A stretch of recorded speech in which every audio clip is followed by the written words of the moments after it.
Evaluate where you are. Look at it, assess yourself. Assess yourself and assess the situation. What brought you there? What has brought you to this point? What did you learn from it? Are you learning anything, or are you doing it over and over and over again?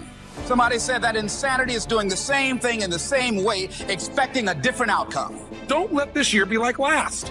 And if last year was great, still don't let it be that way. Raise the standard. If your life is perfect and extraordinary, you darn well know you're not going to be happy unless you keep making it better. That's what makes us feel alive. It's not what we get that makes us happy. It's who we become and what we're able to give because we become more. If you want to begin to move, you've got to clear your mind of all the unnecessary luggage and baggage that's weighing us down. You're going to have people to do things to you. Things are going to happen to you. And the most important thing to do is to harness your will and let it go and move so you can grow, so you can get on with your life. It doesn't matter about what happens to you. What matters is, what are you going to do about it?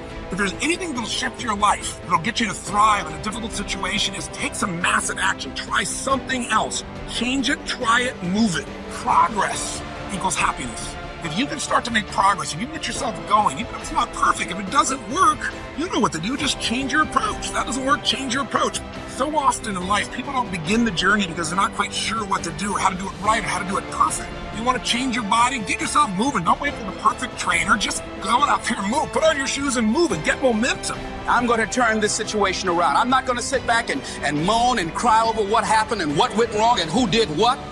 I'm going to do something about this situation. The other thing is, take full responsibility for your life. Accept where you are and the responsibility that you're going to take yourself where you want to go. Someone said we have two primary choices in life. We can either accept conditions as they exist, or we can take the responsibility to change them. See, a lot of people want to exempt themselves from taking responsibility. All they want to do is talk about the problem. Every time you see them, they'll tell you their story over and over and over and over again. No. You want to take responsibility for your life. I got me here, I can get me out of this. And I'm getting out. I'm not going to be a volunteer victim. And so all you're looking for are new breakthroughs through practice and practice and practice. You'll get better and better and better. And there's still some things that will happen to you that will catch you on the blind side that you did not anticipate. You'll get knocked down, but you won't be knocked out. And so I say to you, it's possible you can live your dream. If it's becoming a diamond, if it's having more, it's achieving more, it's being a better father, being a better mother, whatever it is, overcoming addiction, changing our society. It's possible you can live your dream. It's necessary that you have a plan of action, that you're resilient, that you stick to, and you work with the system, that you work with people, that you give support, and that you be there for them, that you have the vision and never give it up, that you become creative and relentless and keep on coming back again and again and again, and that it's you that you got to take personal responsibility to make it happen, and that it's hard. Easy is not an option. And when life knocks you down, jump back up and say, it's not over until I win. Avoid people and situations that upset you. See, there's some people that know just how to push your button. They know just what to say. But I'm not going to expend any energy arguing with anybody. Life is too short, ladies and gentlemen, and unpredictable. I don't want to spend my time arguing with anybody, so I avoid situations that will get me upset. I don't argue with people. Draw the line, ladies and gentlemen. There are certain things that we just go through life just taking, and at some point, you just got to draw the line and just say enough is enough. You got to do that with yourself. One negative stroke is 16 times more powerful than a positive stroke. And if you have people around you who are not sensitive to who you are, and the people that can hurt you the most, ladies and gentlemen, are the people that you love. They're the ones that you're vulnerable to. They're the ones that can get to you. And if they're insensitive, I don't care who they are. See, if you don't draw the line with people, if you just let them run rampant in your life, and you let things happen to you that you don't feel good about, if you continue to allow it to happen, you won't feel good about yourself. Your image of yourself will erode. So you've got to draw the line. Why do people just go to a job where they're miserable, day in and day out? Why do people stay together and they're miserable, sleeping in separate rooms, or arguing, or the only thing they have in common is paying the bills?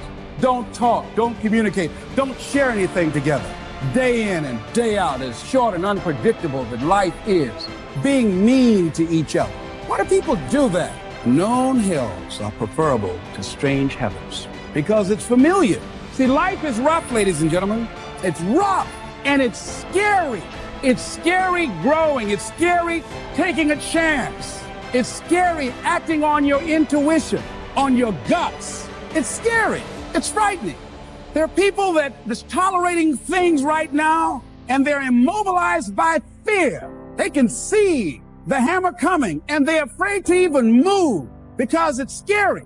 To go against the dominant thinking of your family, friends, and those people you associate with every day is perhaps the most difficult act of courage you will ever perform. See, when you start growing, when you start changing, the way you walk, the way you talk, the way you act, the way you respond to things, the way you use your time, when you start saying, no, I can't do that. Why? You're too busy. You don't have the time. No, I have my own agenda.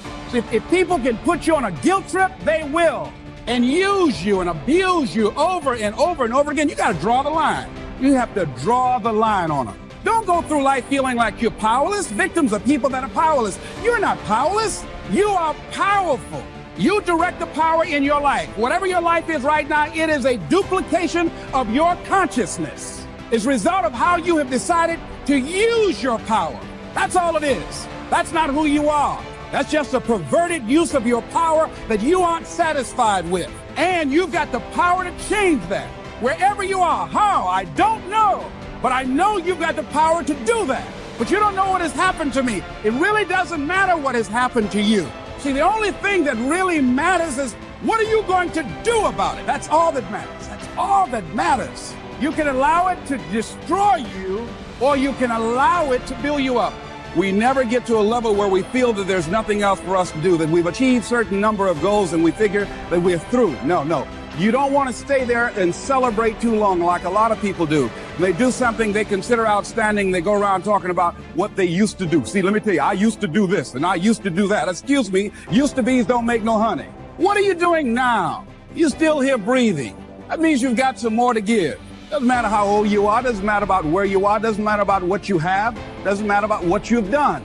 Life is about growing, it's about being productive, it's about stretching, it's about challenging yourself. So you start looking around and decide, hey, what else do I want to do? What got me here? It's a time for celebration, but also a time for reflection. What got me here? What worked? What did not work? What do I need to do to repeat so that I can get the same kind of results in other areas of my life? If the goal is to improve my health, if the goal is to improve my relationship, if the goal is to improve my income, if the goal is to improve something in society, what is it I need to do? Now, don't get confused with what you do with who you are. Don't trip. Don't go on some type of ego trip by talking about how bad you are. None of us do anything by ourselves. Develop an appreciation for external support as well as good fortune, because all of those things play a role.